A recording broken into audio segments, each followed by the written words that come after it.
গুৱাহাটী বিশ্ববিদ্যালয়ে আয়োজন কৰা ভাৰতীয় জ্ঞান ব্যৱস্থাৰ ওপৰত ১০০টা বক্তৃতা শৃংখলাৰ শুভ উদ্বোধন শুক্ৰবাৰে গুৱাহাটী বিশ্ববিদ্যালয়ৰ ফণীধৰ দত্ত ভৱনত আয়োজিত গাম্ভীৰ্যপূৰ্ণ অনুষ্ঠানত গুৱাহাটী বিশ্ববিদ্যালয়ৰ উপাচাৰ্য ডক্টৰ প্ৰদীপজ্যোতি সন্দিকৈয়ে শুভ উদ্বোধন কৰে ১০০টা বক্তৃতা শৃংখলাৰ আজিৰ প্ৰথমটো বক্তৃতাৰ বিষয় আছিল our India the India eternal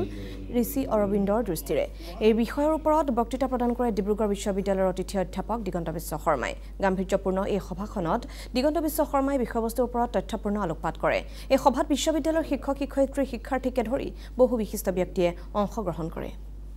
ৰাষ্ট্ৰীয় যুৱ মহোৎসৱত অংশগ্ৰহণ কৰা অসমীয়া ভাষাত বক্তৃতা দিয়া মই অন্তিমজন প্ৰতিযোগী সেই বছৰৰ পিছৰ পৰা অসমীয়া ভাষাত অৰ্থাৎ আঞ্চলিক ভাষাত ক'বলৈ যিটো সুযোগ আছিল সেই সুযোগ প্ৰত্যাহাৰ কৰা হৈছিল এইখন বিশ্ববিদ্যালয়ক প্ৰতিনিধিত্ব কৰি 1986 চনত বিশ্ববিদ্যালয় এছ'চিয়েশ্যন অফ ইউনিভাৰ্চিটিজ অফ ইণ্ডিয়াৰ উদ্যোগত পৰিচালিত পূবমণ্ডল যুৱ মহোৎসৱত মই পূবমণ্ডলৰ ভিতৰত প্ৰথম স্থান অধিকাৰ কৰিবলৈ সক্ষম হৈছিলোঁ আৰু সেই সূত্ৰে এই বছৰ আন্নামালাত অনুষ্ঠিত ৰাষ্ট্ৰীয় যুৱ মহোৎসৱত পুনৰ এইখন বিশ্ববিদ্যালয়ক প্ৰতিনিধিত্ব কৰি সমগ্ৰ ভাৰতবৰ্ষৰ ভিতৰত মই দ্বিতীয় স্থান অধিকাৰ কৰিছিলোঁ